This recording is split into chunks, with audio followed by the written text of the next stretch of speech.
E agora você acompanha pela Rádio Rio de Janeiro o programa Estudo das Obras de André Luiz. Vamos refletir sobre o livro Nosso Lar. Produção e apresentação, Tereza Cristina e Marco Antônio. Amigos ouvintes da emissora da Fraternidade Rádio Rio de Janeiro, novamente estamos aqui com a permissão de Jesus para darmos continuidade ao estudo da vida no mundo espiritual através da obra Nosso Lar. Obra que foi ditada pelo Espírito André Luiz e que foi psicografada pelas mãos abençoadas do apóstolo da mediunidade Francisco Cândido Xavier. Olá, caros ouvintes da Rádio Rio de Janeiro, estamos começando mais um programa estudando o capítulo 37, a preleção da ministra. No programa passado, nós comentávamos, as orientações de veneranda a todos aqueles ouvintes lá da sua preleção sobre o pensamento. E nós comentávamos o que ela disse sobre nós sermos compelidos a manter e nutrir as nossas próprias criações mentais. Todos nós fazemos isso. E que a escolha depende de nós, não é? Depende que tipo de pensamentos nós queremos alimentar. E dependendo dessa alimentação ser vigorosa, ela acaba sendo concretizada. A gente comentou que existe a lei de frutificação no planeta, você plantou, você colhe. E muitos de nós, como ela já disse aqui na sua preleção, muitos de nós estamos plantando coisas equivocadas há milênios. Estamos com os pensamentos totalmente apartados da lei de Deus. E ela disse, também que ela fez uma comparação. Nós lemos isso no último programa, ela fez uma comparação que o nosso pensamento seria como a água. Ele é neutro. Agora, dependendo da condução que a gente dê a esse pensamento, acontece a mesma coisa com a água. A água, quando se eleva, ela vira chuva benéfica. Quando ela é evaporada, não é? Pelo sol, ela vira uma chuva, ela vira orvalho, algo que beneficia. O que ela está dizendo com isso? Que todos nós, quando pensamos no bem, nossos pensamentos vão frutificar em coisas boas, não é? Nós vamos espalhar fraternidade, amor, solidariedade. Agora, da mesma maneira que a água, quando fica no solo, ela vira lama, quer dizer, o solo representa as coisas, vamos dizer assim, inferiores. Então, quando o nosso pensamento é inferior e a gente alimenta esse pensamento inferior, a gente cria trevas, a gente cria lama em torno de nós. E isso que ela está tentando nos mostrar, fazendo essa analogia com a água, que o nosso pensamento, se for elevado, ele produz o bem.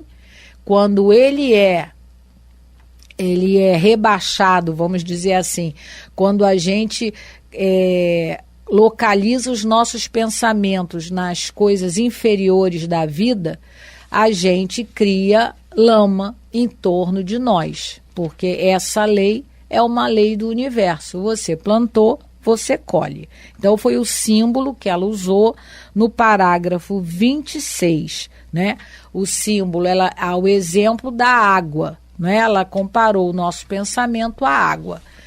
E hoje nós vamos começar a ler o parágrafo 27, que é a continuação da sua preleção, A continuação sobre o assunto pensamento. Uma coisa a gente tem que lembrar, A gente comentou no programa passado que muitas pessoas se alimentam de ideias ruins o tempo todo. A gente não quer dizer com isso que a pessoa tem que se alienar.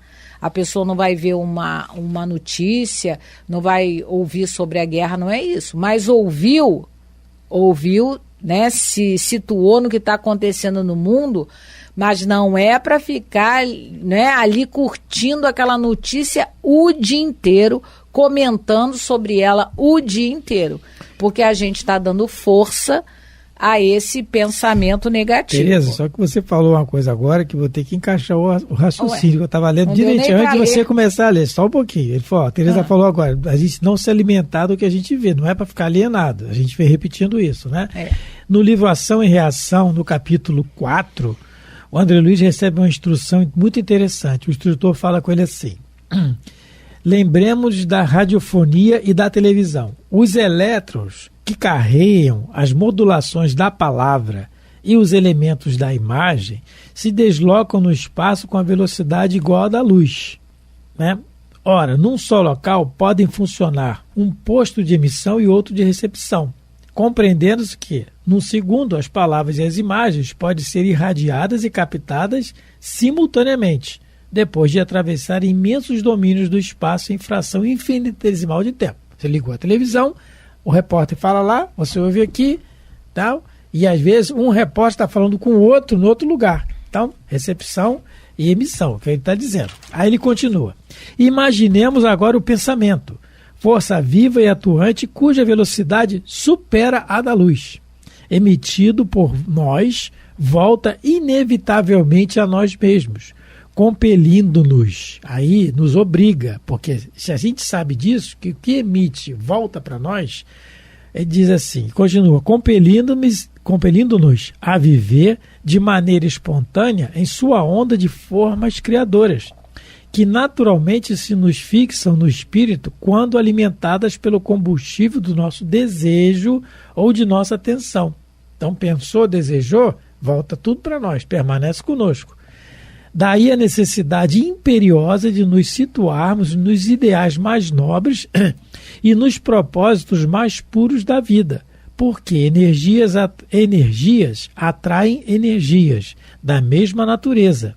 E quando estacionários na viciação ou na sombra, as forças mentais que exteriorizamos de nós retornam ao nosso espírito, reanimadas e intensificadas pelos elementos que com elas se harmonizam, engrossando dessa forma as grades da prisão em que nos detemos irrefletivamente e convertendo-nos a alma no mundo fechado. Então, essa é o que a gente escolhe, é que a gente veja e analise, mas que procuremos não nos alimentar daquilo, não é? Isso. Então vamos começar. Por isso a necessidade de uma leitura edificante sempre. O pensamento, parágrafo 27. O pensamento é força viva, em toda parte. É a atmosfera criadora que envolve o pai e os filhos, a causa e os efeitos no lar universal. Então aqui tem duas coisas importantes para a gente falar. Apesar dele ser força viva, a gente não o vê, né? Nós, os encarnados, os desencarnados conseguem ver porque nós exteriorizamos, né, esse pensamento e eles conseguem ver muito melhor porque eles não têm o corpo físico que abafa, né, os nossos sentidos. É como a gente pode pensar assim, o ímã. O ímã, ele também não atrai tudo que é de ferro e você não vê a energia que sai dele. O nosso pensamento é a mesma coisa, ele sai de nós e a gente não vê. Mas os espíritos desencarnados, os superiores principalmente, conseguem ver. Quando ele fala aqui das atmosferas, né, que o nosso pensamento gera uma atmosfera em torno de nós.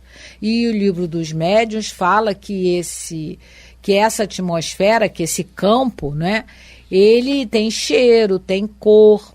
O André Luiz, no livro Ação e Reação, no capítulo 5, que é o capítulo Almas Enfermiças. Almas Enfermiças, o André Luiz vai fazer uma visita a uma região lá que ele está visitando e tem uma cabana de um espírito que já está algo em renovação, né? Está se esforçando já por trabalhar no bem, o Orzil. e ele vai visitar esse trabalhador que foi albergado antes lá na casa... Transitória de... desculpa, da vida eterna. Não, na Mansão Paz. Isso, Mansão Paz. Ele foi abrigado lá e ele agora já está algo recuperado, está trabalhando em prol dos outros que ainda se encontram nas condições que ele se encontrava antes, de desequilíbrio. E nessa casa, ele está albergando 3 espíritos muito perturbados e que o André Luiz vai observar um deles e vai ver e vai dizer para nós o que o pensamento desse doente está plasmando, né? Está colocando no lugar onde ele está preso. Ele começa assim, Ele vê o moço e o moço começa a dizer, compadecei-vos de mim, sois médicos? E o André Luiz coloca, voltei-me de imediato para o chão, seguindo-lhe os gestos, e notei efetivamente que o mísero se movimentava no monte de sujeira, coberto por filetes de sangue podre. Então, esse cubículo que ele estava, esse senhor estava cheio de podridão e com sangue podre. Somente depois de mais ampla atenção, averiguei que o quadro repugnante era constituído pelas emanações mentais do companheiro infeliz sob nossos olhos. E aí ele começa a pedir, então o que o André Luiz percebeu? Que aquilo era a emanação do pensamento do doente lá, do desequilibrado. O cubículo lá que ele estava era limpinho, mas ele com os seus pensamentos, né, ruins, acabava empesteando, vamos dizer assim, todo o local. E aí o instrutor, né, eu não sei se quem está, é o Silas fala para ele que esse moço, ele despendeu a vida toda em prazeres inúteis, né? E ele ficava sempre irritado, ele era violento, não é? E agora, né, ele desencarnou, e aí ele diz, o problema agora é de natureza mental. Se você mudar as suas ideias, você vai se modificar. E aí ele diz, isso, porém, não é tão fácil. Quer dizer, nós, né, não é tão fácil, a veneranda já falou isso, a gente traz séculos de sombra e não quer modificar de uma hora para outra. E ele diz assim, recordemos ainda o pensamento atuando à feição de onda com velocidade muito superior à da luz. E lembremos-nos de que toda mente é um dínamo gerador de força. Ora, sabendo que o bem é a expansão da luz e que o mal é a condensação da sombra, quando nos transviamos da crueldade para com os outros, nossos pensamentos, ondas de energia sutil, de passagens pelos lugares e criaturas, situações e coisas que nos afetam a memória, agem e reagem sobre si mesmo em circuito fechado e trazem-nos, né, desagradáveis, ondas de volta, sensações desagradáveis em contato de nossas obras infelizes. Então, o que ele está dizendo? Olha só, o problema da gente pensar coisas ruins não nos afeta só aqui no corpo, não. Quando a gente desencarnar, muitas das vezes a gente vai, né, receber de volta, né, de tudo aquilo que a gente semeou enquanto encarnado. Esse moço aqui que eles estavam observando, esse moço na Terra, ele fora um gigolô. Ele trabalhava num bordel, ele explorava algumas mulheres. E agora, ele desencarnado, o pensamento dele, que era esse pensamento de exploração, de violência, era um pensamento desequilibrado. Quando esse pensamento quando ele se lembra da onde ele viveu, esse pensamento volta carregado para ele com toda a raiva daquelas mulheres que foram exploradas. Porque o nosso pensamento, ele é uma onda, vai, mas volta. Então é outro adendo aqui às explicações de Veneranda. Os nossos pensamentos maus nos prejudicam enquanto estamos encarnados, e quando desencarnados vamos receber de volta daquelas pessoas a quem prejudicamos, vamos receber tudo de volta, e acrescido do ódio das pessoas a quem a gente prejudicou. E isso aí é responsabilidade muito grande, tá? Tudo isso, gente, são desdobramentos dos ensinos que os espíritos nos trazem através dos casos. Quando exatamente nós lemos, no caso da história do capítulo 19 da Anésia, do livro dos domínios da mediunidade. Capítulo 19 é muito interessante, um carro que a gente vê corriqueiramente acontecer. Por isso, o amar o inimigo, tentar, né? Kardec explica no Evangelho, você não vai ter o mesmo sentimento, mas você tem que lutar para não odiar, não querer mal dele, não é? Já começa por aí, porque é o que a Teresa falou agora, vai prejudicar a nós mesmos, o grande prejudicado somos nós. O Emmanuel tem uma página muito interessante, que é Caridade do Pensamento. É no livro, o nome do livro, eu gosto muito desse livro, o nome do livro é Paciência. Por que será que ele gosta? Por que será? Em capítulo 7 é Caridade do Pensamento. Ele diz assim: sabemos todos que o pensamento é onda de vida criadora, emitindo forças e atraindo-as, gerando a natureza que lhe é própria. É o que a gente acabou de falar. É fácil entender, à vista disso, que nos movemos todos num oceano de energia mental. Imagina isso numa família, que é como os espíritos explicam. Os inimigos, aqueles ferreiros do passado, reencarnam juntos. Como é que a gente vai acertar as coisas? Um aqui, um lá na China. Fica difícil, né? Aí, por isso, nós vivemos no oceano de energia mental. Cada um de nós é um centro de princípios atuantes ou de radiações que liberamos, consciente ou inconscientemente. Porque inconscientemente é aquele hábito que nós já temos, não é? Aí aquilo já é a máquina, o cérebro já trabalhando daquele tipo de pensamento que eu me habituei a ter, né? Aí mais adiante ele fala assim, olha, se tens fé em Deus, já sabes que o amor é a presença da luz que dissolve as trevas. Cultivemos a caridade do pensamento. Dá o que possas em auxílio aos outros. No entanto, envolve de simpatia e compreensão tudo aquilo que deixe. E aí, quando ele fala dar, não é só dar o pão ao necessitado na rua. Esse talvez seja o mais fácil. O problema é na família, é no trabalho, é no nosso convívio do dia a dia.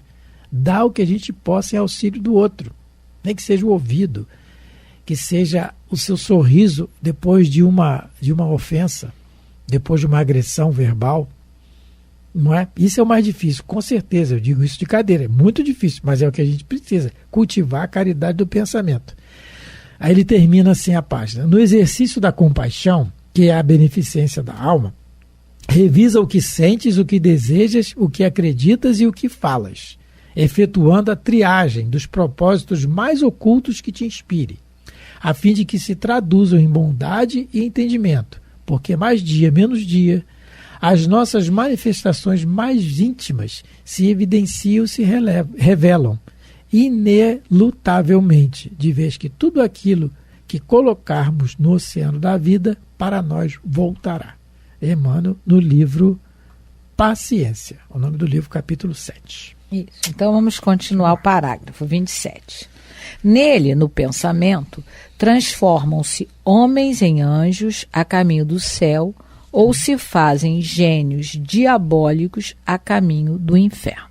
Então, a Veneranda está dizendo que todos nós, dependendo do que estamos pensando, o que estamos cultivando no pensamento e nos que estamos praticando, podemos, né, ir para o céu, podemos evoluir ou podemos, né, caminhar para o inferno. E aí a gente vale lembrar aqui que a palavra diabo, né, em grego ela é diabolos, é a mesma que em hebraico é utilizada como Satanás.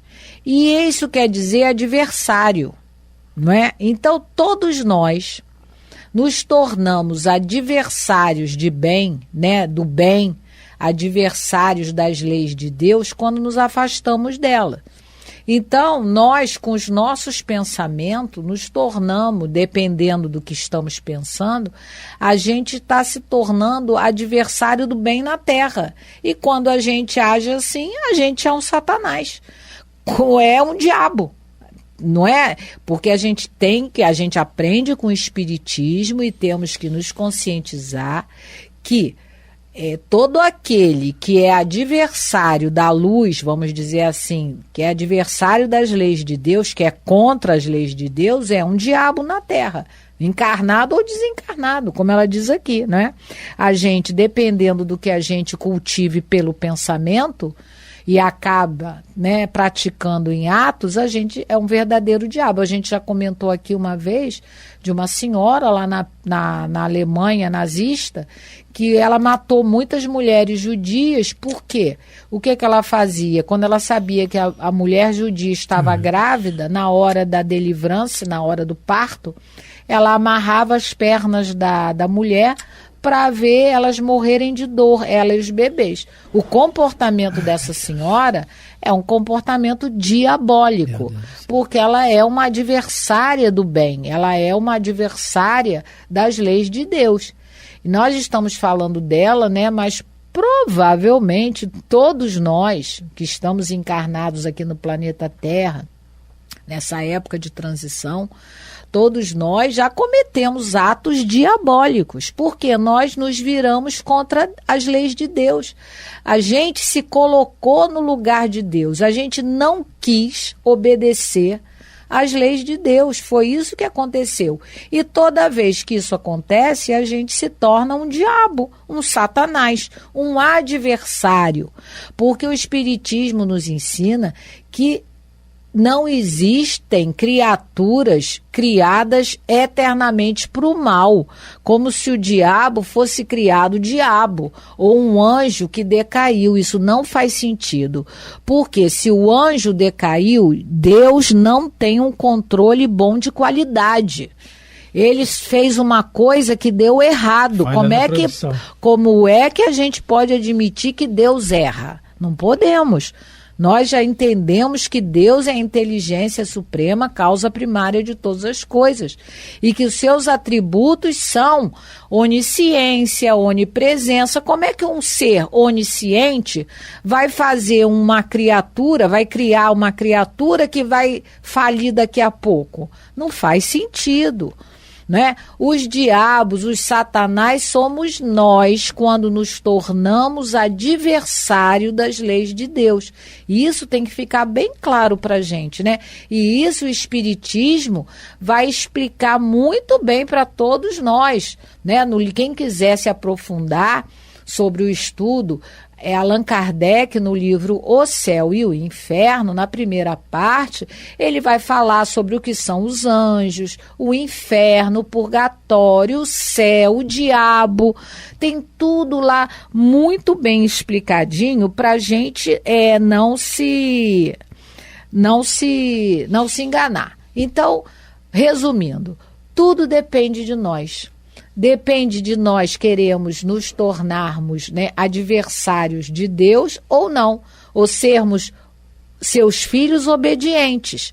E depende também do cultivo que a gente vai dar aos nossos pensamentos. Então, como disse aquela musiquinha, eu não vou cantar de novo, porque, né, porque o Marco falta de caridade, diz que é falta de caridade, então não vou cantar de novo.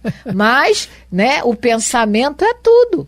O pensamento somos o que pensamos. E sabendo que o nosso pensamento está carregado das nossas ideias e dos nossos sentimentos, então nós somos o que pensamos e somos o que sentimos também, não é?